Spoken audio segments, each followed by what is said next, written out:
আসসালামু আলাইকুম ওয়া রাহমাতুল্লাহি ওয়া বারাকাতুহু। Shimul memorial north south school and কলেজে সকল শিক্ষার্থীকে স্বাগত। আশা করি আল্লাহর রহমতে পরিবারের সবাইকে নিয়ে ভালো আছো। আলহামদুলিল্লাহ আমিও ভালো আছি। আজকের এই অনলাইন ক্লাসে তোমাদের সাথে আছি আমি মোহাম্মদ মিজানুর রহমান, সহকারী শিক্ষক, ইসলাম ও নৈতিক শিক্ষা, পঞ্চম শ্রেণী। আজকে আমরা আলোচনা করব প্রথম অধ্যায় আকাইদ। এই আকাইদ অধ্যায়ে প্রথম অংশ, শেষ অংশ থেকে আমরা আলোচনা করব। পৃষ্ঠা নম্বর 13 থেকে 18। এই অধ্যায়ের শেষ অংশ আলোচনা শেষে আমরা যে যে বিষয়ের জ্ঞান অর্জন করতে পারবো, শিখতে পারবো, জানতে পারবো, সেগুলো হলো মৃত ব্যক্তিকে কবরে সওয়াল ও জবাব যে করা হবে বা করতে হবে সে সম্পর্কে জানতে পারবো। কবরে কোন ব্যক্তির জন্য কবরটা আরাম হবে আর কোন ব্যক্তির জন্য কবরটা শাস্তিদায়ক স্থান হবে সে সম্পর্কে জানতে পারবো। এছাড়া কিয়ামতের গুরুত্বপূর্ণ যে স্থলগুলো আছে, ধাপগুলো আছে, যেমন কিয়ামত, হাসর, মিজান, জান্নাত, জাহান্নাম, এগুলোর পরিচয় এবং অবস্থা সম্পর্কে আমরা বিস্তারিত জানতে পারবো ইনশাআল্লাহ। আজকে আমরা প্রথম অধ্যায়ের শেষ অংশে যে যে বিষয় নিয়ে আলোচনা করব সেগুলো হলো কবরের সওয়াল জবাব, কবরে আরাম অথবা আযাব, কিয়ামত, হাসর, মিজান, জান্নাত ও জাহান্নাম, আখিরাতে বিশ্বাসের নৈতিক উপকার, একজন মুসলিমের চরিত্র। এই বিষয়গুলোর উপরে ইনশাআল্লাহ আমরা বিস্তারিত আলোচনা করব। আশা করি তোমরাও মনোযোগ সহকারে আমার কথাগুলো শুনবে এবং সেগুলো অনুধাবন করবে। প্রথমে আমরা যে বিষয়ের উপর আলোচনা করব সেটা হলো কবরের সওয়াল ও জবাব। আল্লাহ রাব্বুল আলামিন পবিত্র কোরআনুল কারীমের মধ্যে বলছেন, কুল্লু নাফসিন যায়িকাতুল মাউত, প্রত্যেক প্রাণী মরণশীল। বিধায় পৃথিবীতে যারা জীবন নিয়ে এসেছে এমন প্রত্যেককেই মৃত্যুবরণ করতে হবে। আর আমরা জানি অবশ্যই পৃথিবীর নিয়ম হলো যখনই কোনো ব্যক্তি মৃত্যুবরণ করবে তখন মৃত্যুবরণ করার পরে মুসলিম যে শরিয়া আছে সেই শরিয়া অনুসারে সে ব্যক্তিকে কি করা হবে? কবরে দাফন করা হবে। আর একজন মৃত ব্যক্তিকে যখনই কবরের মধ্যে রেখে আসা হবে তখন সে মৃত ব্যক্তিকে সওয়াল এবং জবাবের সম্মুখীন হতে হবে। মৃত ব্যক্তিকে যখনই কবরে রেখে চলে আসা হবে তখনই কবরের মধ্যে দুইজন ফেরেশতা এসে আগমন করবে। আর এই দুইজন ফেরেশতার নাম হলেন মুনকার ও নকির। এই দুজন ফেরেশতা আসে মৃত ব্যক্তিকে তিনটি প্রশ্ন করবে। মৃত ব্যক্তিকে তিনটি প্রশ্ন করবে। এই তিনটি প্রশ্ন হয়তো তোমাদের প্রশ্ন হতে পারে যে কোন ভাষায় করবে, কোন দেশের মানুষের, বিভিন্ন দেশের মানুষের বিভিন্ন রকম ভাষা আছে, কিন্তু কবরের মধ্যে ফেরেশতা প্রশ্ন করবে আরবিতে। কিন্তু বাংলা ভাষাভাষী মানুষ আরবি কিভাবে বুঝবে? উর্দু, হিন্দি, ফার্সি, পর্তুগিজ, বিভিন্ন ভাষাভাষী মানুষ আছে, তারা কিভাবে এই আরবি প্রশ্নের উত্তর দিবে?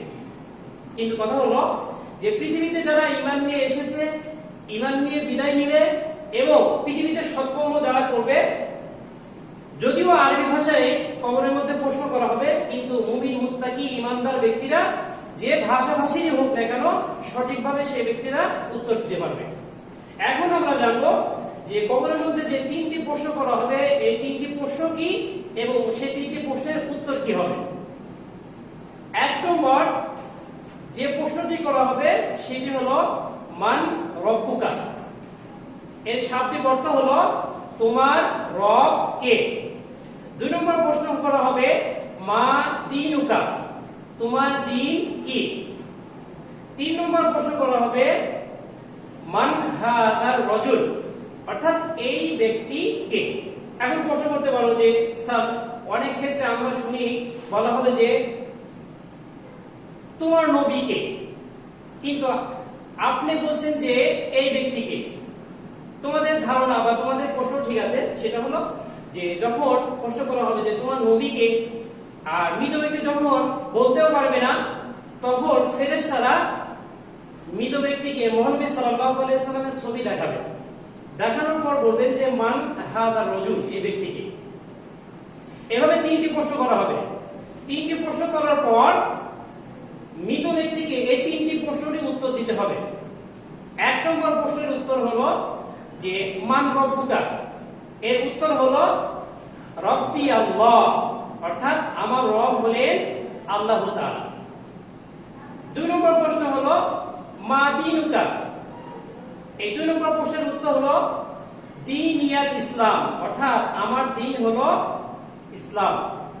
তিন নম্বর প্রশ্ন ছিল মান হাযা রাজুল, অর্থাৎ এই ব্যক্তিকে, এর উত্তর হবে হাযা রাসূলুল্লাহ, এর উত্তর হলো বাংলা উচ্চারণ হলো, বাংলা অর্থ হলো যে ইনি হলেন আল্লাহ তাআলার রাসূল।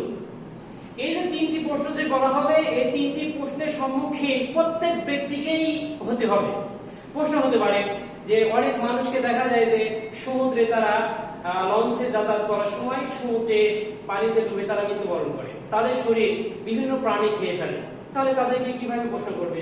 আগুনে পুড়ে অনেক মানুষের শরীর কি একদম ছাই হয়ে যায়, তাদেরকে কিভাবে প্রশ্ন করা হবে? কিন্তু এর সঠিক উত্তর হলো যে মানুষ যেভাবে মৃত্যুবরণ করুক না কেন, সে যখনই মৃত্যুবরণ করবে তাকে অবশ্যই এই মুনকার এবং নকির, এই দুইজন ফেরেশতা তাকে তিনটি প্রশ্ন অবশ্যই করবে। এই তিনটি প্রশ্নের সম্মুখীন অবশ্যই হতে হবে। তো এই তিনটি প্রশ্নের উত্তর আগে বললাম, এখনো আবার বলছি যে যে ভাষাভাষীরই হোক না কেন, যদি মুমিন হয়, মুত্তাকি হয়, যদি প্রকৃত ঈমানদার হয়, তাহলে সে অবশ্যই কি আরবি প্রশ্নগুলো উত্তরও দিতে পারবে, প্রশ্নগুলো কি বুঝতে পারবে, এতে কোনো সমস্যা হবে না। আশা করি সবাই বুঝতে পেরেছো।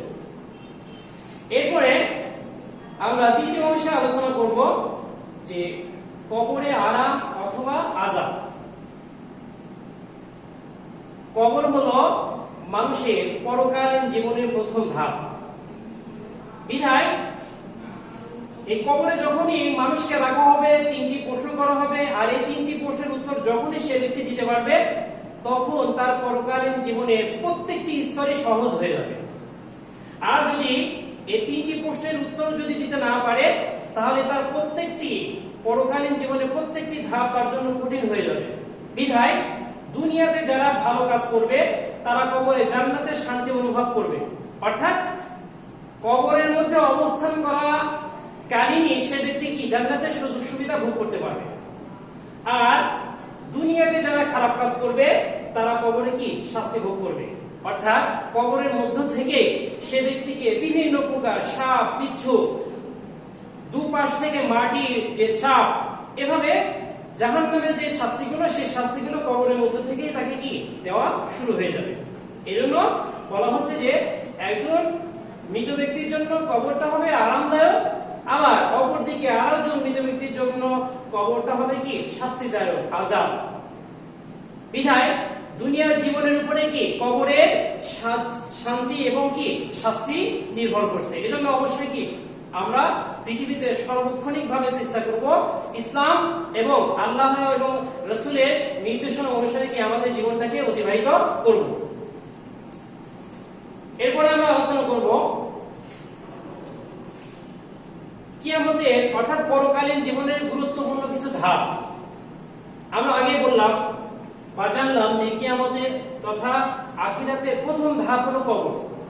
এই কবর ছাড়াও আরো অনেকগুলো ধাপ আছে, সেই ধাপগুলো অতিক্রম করে সে ব্যক্তিকে জান্নাতে অথবা কি জাহান্নামে পৌঁছাতে হবে। আমরা এখন জানবো কিয়ামত সম্পর্কে। কিয়ামত আরবি ভাষার শব্দ, শাব্দিক অর্থ হলো দণ্ডায়মান হওয়া, দাঁড়ানো। তাহলে কিয়ামত শব্দের শাব্দিক অর্থ কি বললাম? দণ্ডায়মান হওয়া, দাঁড়ানো। পরিভাষা যদি আমরা বলি যে কিয়ামত কি, কিয়ামত কাকে বলে, কিয়ামত বলতে কি বোঝো, তাহলে তার উত্তর হবে এমন যে মানুষের দুনিয়াবী জীবন শেষ করে যখন এই পৃথিবীর মধ্যে থাকবে না। সারা পৃথিবীতে পাপাচার, অনাচার, অত্যাচারে যখন ভরে যাবে, জর্জরিত হবে, তখন আল্লাহ তাআলা এই পৃথিবীটাকে ধ্বংস করে দিবেন। আর এই কিয়ামত হলো তার একটি কি অংশ। তোমরা অবশ্যই জানো যে কিয়ামত সংঘটিত করার জন্য আল্লাহ তাআলা এখন ফেরেশতাকে নিয়োজিত রেখেছেন। তার নাম কি বলতো? আশা করি সবাই পারবে। আমি বলি যে তিনি হলেন হযরতে ইসরাফিল আলাইহিস সালাম। হযরতে ইসরাফিল আলাইহিস সালাম আল্লাহ তাআলার নির্দেশে একটি গুরুত্বপূর্ণ দায়িত্ব পালন করছেন। আর তার সেই দায়িত্বটা হলো যে সিংহায় ফুঁক দেওয়ার জন্য সার্বক্ষণিকভাবে সেই সিংহায় পাশে বসে থাকা, অর্থাৎ একটি বাঁশি নিয়ে বসে আছে। এই পৃথিবী ধ্বংস করার সময় হযরত ইসরাফিল আলাইহিস সালাম একবার ফুৎকার দিলেন। আবার পৃথিবী ধ্বংস হয়ে যাওয়ার পর দীর্ঘ সময় পৃথিবী এরকম ধ্বংসপ্রাপ্ত অবস্থায় থাকবে। যখন হাসর হবে, পুনরায় মানুষদেরকে জীবিত করা হবে, তখন আল্লাহ তাআলার নির্দেশে হযরত ইসরাফিল আলাইহিস সালাম দ্বিতীয়বার আবার কি সিংহায় ফুৎকার দিবেন।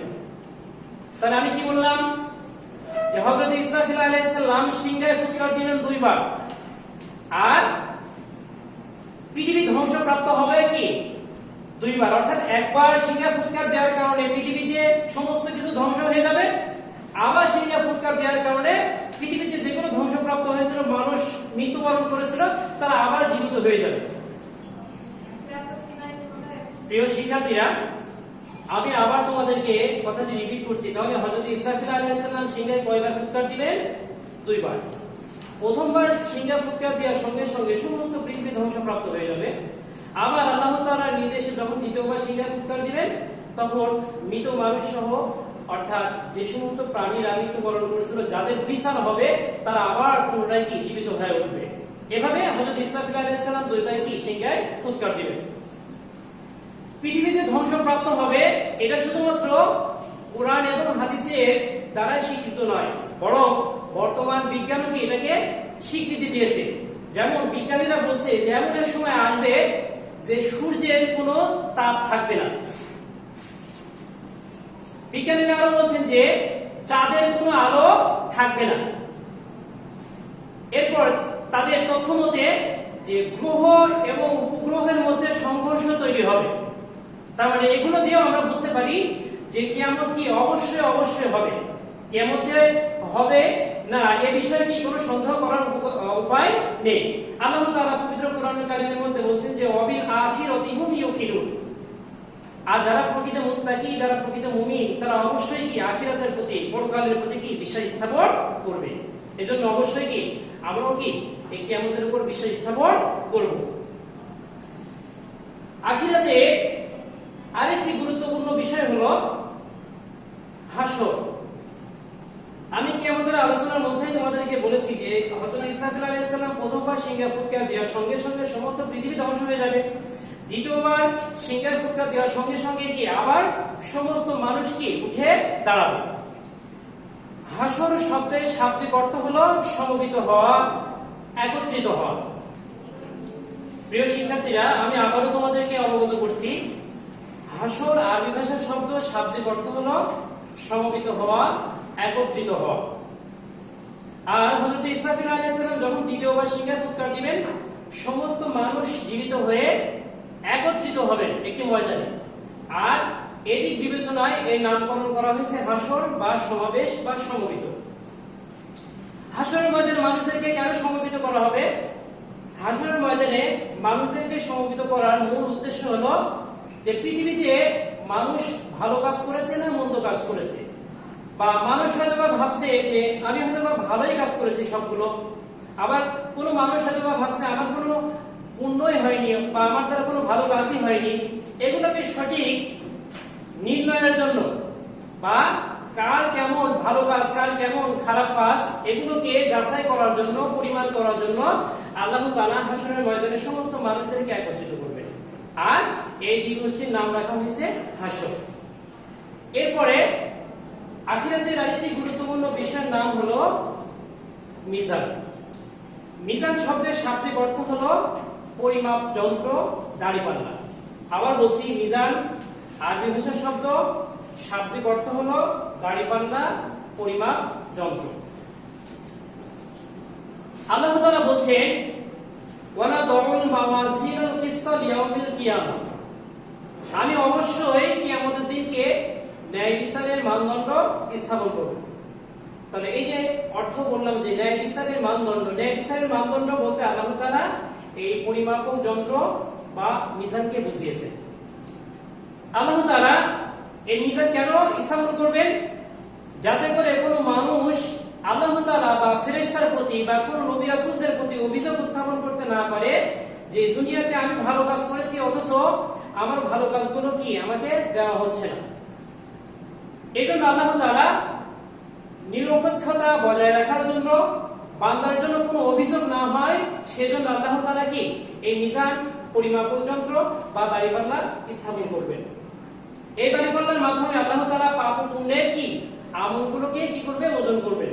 এই যে পাপ পুণ্যের যে ওজন করা হবে একে বলা হয় আমল নামা।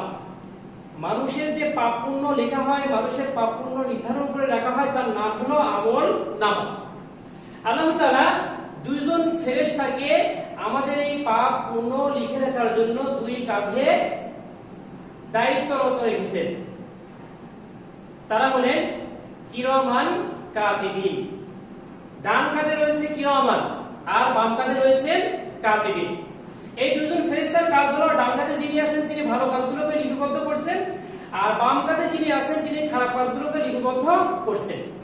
তাহলে আমরা যদি কোনো শিক্ষককে মিথ্যা কথা বলি, আমরা যদি বাবা মার কাছে মিথ্যা কথা বলি, আমরা যদি গোপনে কোনো অন্যায় কাজ করি, এটা হয়তো বা কোনো মানুষ পিতামাতা শিক্ষক না জানলেও এটা কিন্তু অবশ্যই আমাদের দুই কাঁধে যে দুইজন ফেরেশতা আছে তারা কিন্তু সুন্দরভাবে লিপিবদ্ধ করে রাখছে।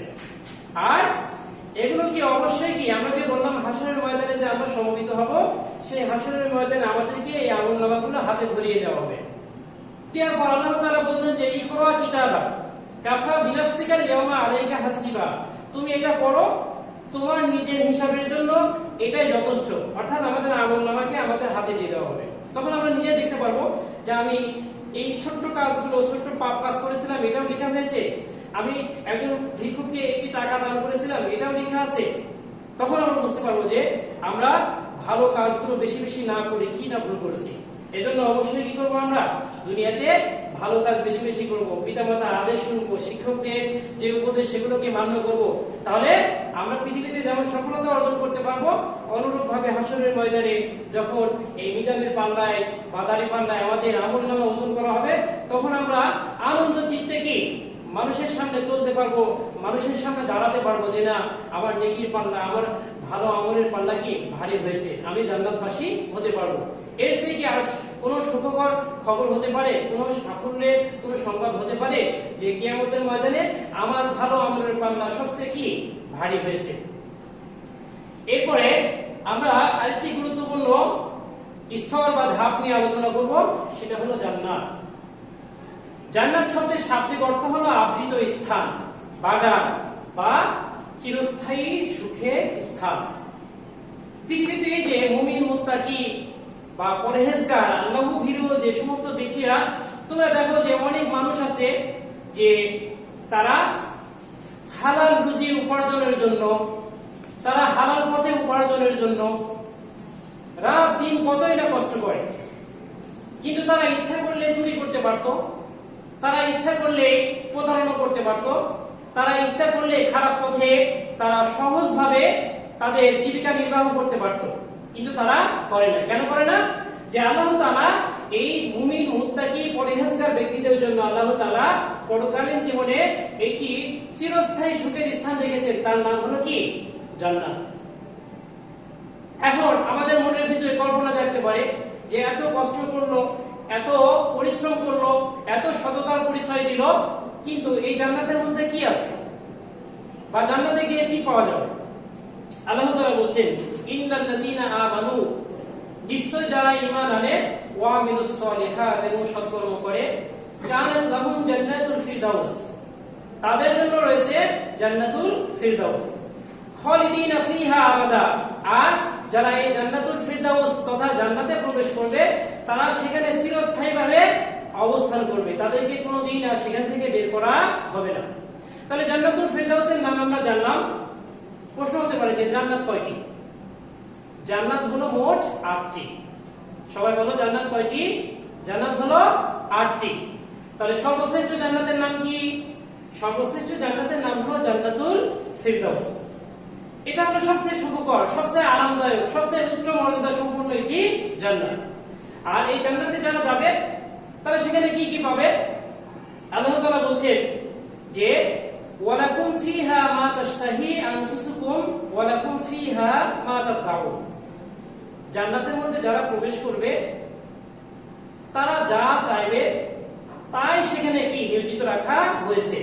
ওয়ালাকুম ফিহা মা তাদউন, এবং কি যেগুলো তাদের ব্যক্তিগত ইচ্ছা পোষণ করবে তারা, সেগুলো সেই সমস্ত দাবিও তাদের কি পূরণ করা হবে।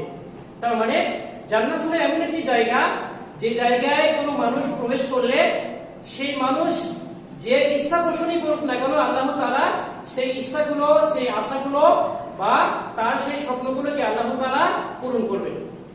রাসূলুল্লাহ সাল্লাল্লাহু আলাইহি ওয়াসাল্লাম একটি হাদিসের মধ্যে বলছেন যে আল্লাহ তাআলা বলেন যে ঈমানদার ব্যক্তিদের জন্য জান্নাতের মধ্যে এমন সব বস্তু তৈরি করে রাখা হয়েছে যে বস্তু সম্পর্কে কোন কান কোনদিন কোন তথ্য বা কোন সংবাদ ছড়েনি, কোন চক্ষু এই ধরনের কোন নিয়ামত পৃথিবীতে কি অবলোকন বা দেখতে পায়নি।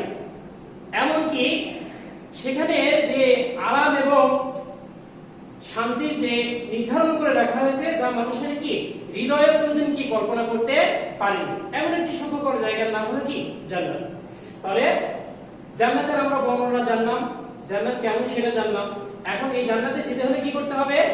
নামাজ পড়তে হবে, রোজা করতে হবে, সত্য কথা বলতে হবে, মানুষকে সহযোগিতা করতে হবে, যারা অসহায় তাদেরকে বিভিন্ন ভাবে যেভাবে যতটুকু সহযোগিতা করা যায় সেটা করতে হবে।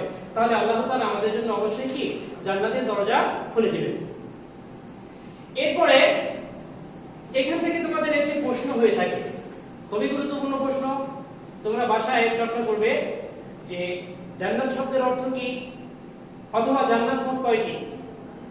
একটি অংশ বা দুইটি অংশ প্রশ্ন করলো যে জান্নাত অর্থ কি একটি অংশ, জান্নাত মোট কয়টি আরেকটি অংশ। তাহলে 2 নম্বর চলে গেল, আর থাকলো কয় নম্বর? 4 নম্বর। এই 4 নম্বর তোমাদেরকে বলতে পারে যে জান্নাতে কেমন সুযোগ সুবিধা রয়েছে তা 4টি বাক্যে লিখো। জান্নাত কেমন জায়গা, জান্নাতে কেমন সুযোগ সুবিধা রয়েছে তা 4টি বাক্যে লিখো। এভাবে তোমাদের এখান থেকে প্রশ্ন হতে পারে এবং প্রশ্ন হয়ে থাকে। খুবই গুরুত্বপূর্ণ একটি কি আলোচনা এখানে, অবশ্যই কি তোমরা বাসায় চর্চা করবে।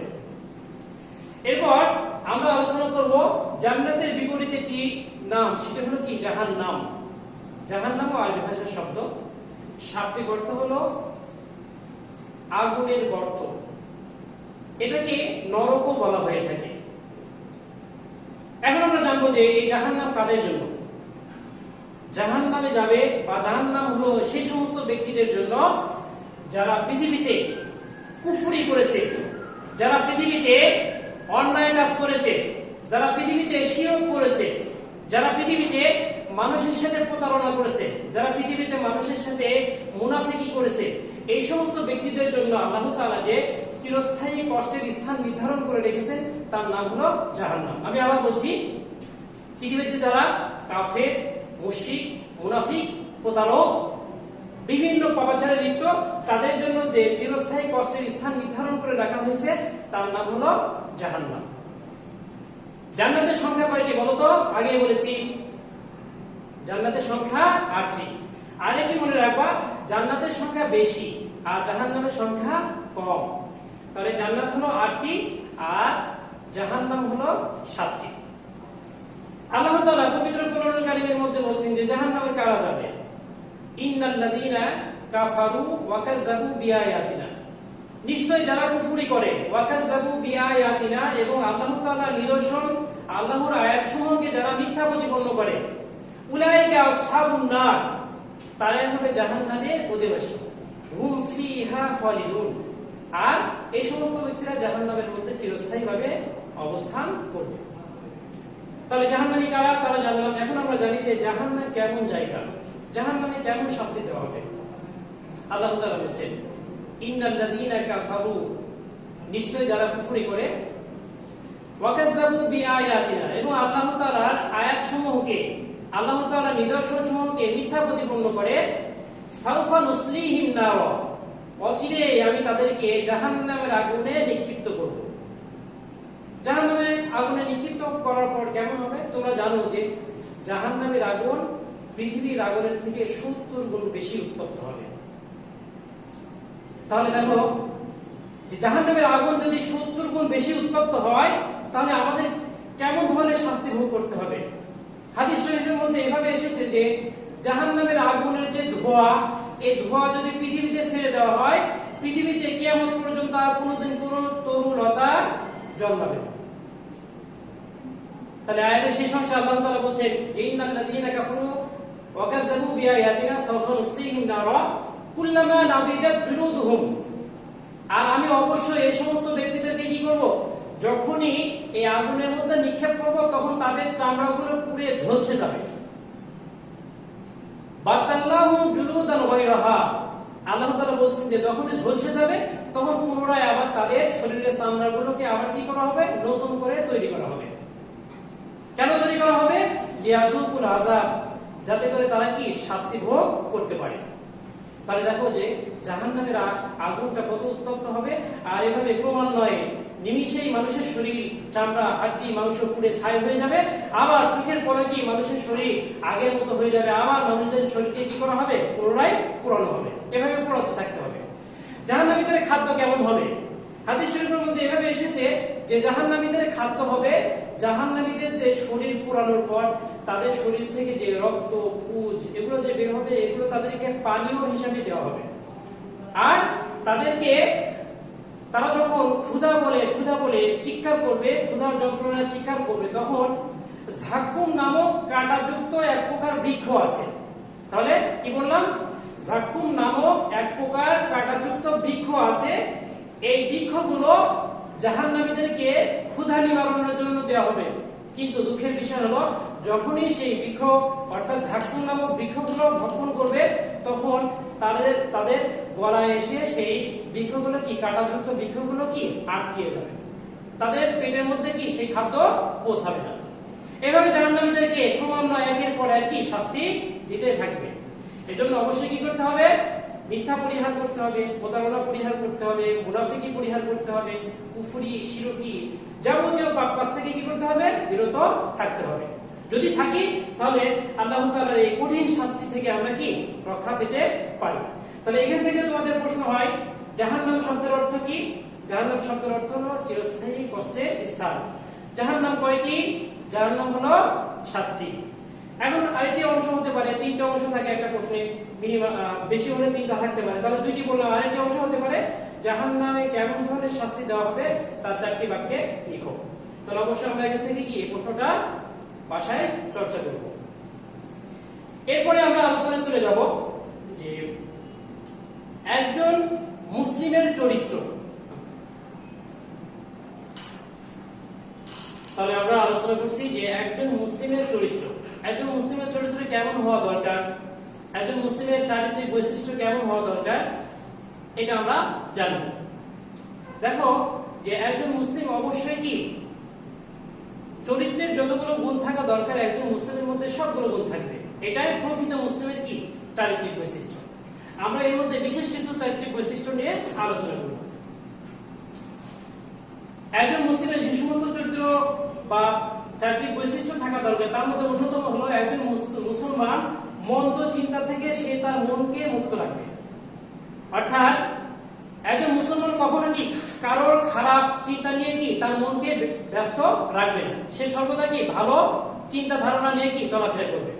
2 নম্বর, অসৎ আলোচনা শোনা থেকে সে তার কানকে দূরে রাখবে। কোনো ব্যক্তি যদি অসৎ কথা থাকে বলতেও চায়, সেটাকে নিষেধ করবে যে আমি এটা শুনতে রাজি নই, অবশ্যই অ্যাভয়েড করতে হবে। এরপরে কারোর প্রতি কুদৃষ্টি দেওয়া থেকে সে তার চোখকে হেফাজত করবে। কোনো খারাপ কিছু দেখা থেকে অবশ্যই কি সে ব্যক্তি তার চোখকে হেফাজত করবে, নিরাপদ রাখবে। মিথ্যা কথা বলা থেকে সে তার জিহ্বাকে হেফাজত করবে। অর্থাৎ যখন সে কথা বলবে অবশ্যই কি তার জিহ্বাকে সংযত রাখবে, যে আমার এই জিহ্বা দ্বারা কোনো খারাপ কথা যেন কি বহিঃপ্রকাশ না ঘটে। হারাম জিনিস দিয়ে সে তার কি পেট ভরবে না, তার চেয়ে সে না খেয়ে থাকবে।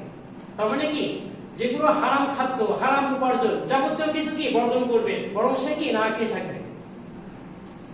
এরপর একজন মুসলমান কারোর প্রতি কি অত্যাচার বা অন্যায় গুলো করবে না। শক্তি থাকলে যে দুর্বলদের উপরে কি অত্যাচার করতে হবে, এটা কোনো মুসলমানদের চরিত্র হতে পারে না। একজন মুসলিমের মাথা কাটা গেলেও মিথ্যার সামনে সে মাথা নত করবে না। তাকে চাপ প্রয়োগ করছে, তার মানে সে কি মিথ্যা কাজে কি উদ্বুদ্ধ হবে, সহযোগিতা করবে, এটা কি মুসলমানের চরিত্র হতে পারে না। তার চরিত্রের মধ্যে থাকবে সততা ও মহত্বের কি সমাবেশ। আর যখন কোন মুসলমানের মধ্যে, কোন ব্যক্তির মধ্যে সততা এবং মহত্বের সমাবেশ ঘটবে, অবশ্যই প্রকৃত মুসলমান হিসাবে কি সে চিহ্নিত হবে। সত্য ন্যায়কে পৃথিবীর সবকিছুর চেয়ে কি সে প্রিয় মনে করবে। অর্থাৎ সত্য এবং ন্যায় এটা হলো সবচেয়ে দামি জিনিস, এটা প্রকৃত মুসলমানের মধ্যে অবশ্যই কি থাকতে হবে। একজন মুসলিম নিয়মিত আল্লাহর আদেশ নিষেধ মেনে চলবে। পরিশেষে বলা যায় যে সমস্ত চারিত্রিক বৈশিষ্ট্যগুলো আমি তোমাদের সামনে উপস্থাপন করলাম, এই চারিত্রিক বৈশিষ্ট্যগুলো যদি আমার এবং তোমাদের মধ্যে যদি সঠিকভাবে পরিচালিত করতে পারি, যদি প্রতিপালিত করতে পারি, অবশ্যই আল্লাহ তাআলার নিকটে আমরা খাঁটি মুমিন এবং মুসলিম হিসেবে চিহ্নিত হতে পারব। প্রিয় শিক্ষার্থীরা, আমি আবার তোমাদেরকে বলছি যে একজন মুসলিমের অন্যতম আরেকটি বৈশিষ্ট্য থাকবে যে একজন মুসলিমের মাথা কাটা গেলেও মিথ্যার সামনে মাথা নত করবে না। তাহলে অবশ্যই আমরা কি করব, যে সত্যের পক্ষে থাকব। যদি সত্য বলার জন্য আমাদের ক্ষতিও হয়, আমাদের যদি সমস্যাও হয়, তাও আমরা কি মিথ্যার সামনে মাথা নত করব না। তাহলে উপরোক্ত বৈশিষ্ট্যগুলো যদি কোনো মুসলিম ব্যক্তির মধ্যে থাকে, অবশ্যই সেই মুসলিম ব্যক্তি প্রকৃত মুসলিম। এবং একজন মুসলিমের যে চারিত্রিক বৈশিষ্ট্যগুলো থাকা দরকার, প্রত্যেকটি বৈশিষ্ট্য কি তার মধ্যে বিদ্যমান থাকবে। আর আল্লাহ তাআলার নিকটে প্রকৃত মুসলিম হিসাবে কি সে ব্যক্তি চিহ্নিত হতে পারবে।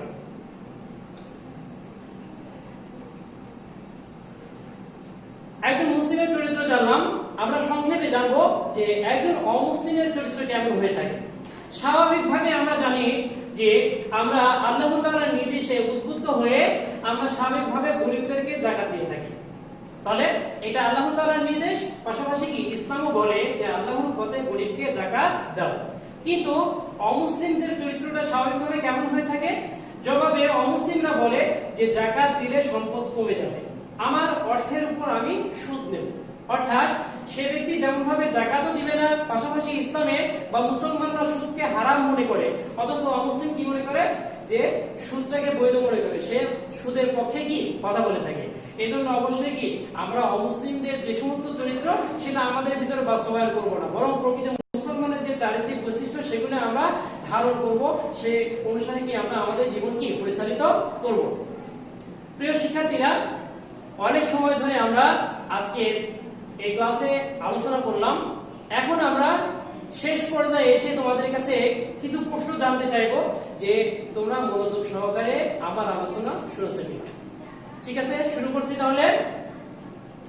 সবাই বলো তো, মুসলিমের চরিত্রে কার ভয় থাকবে? আশা করছি সবাই পারছো।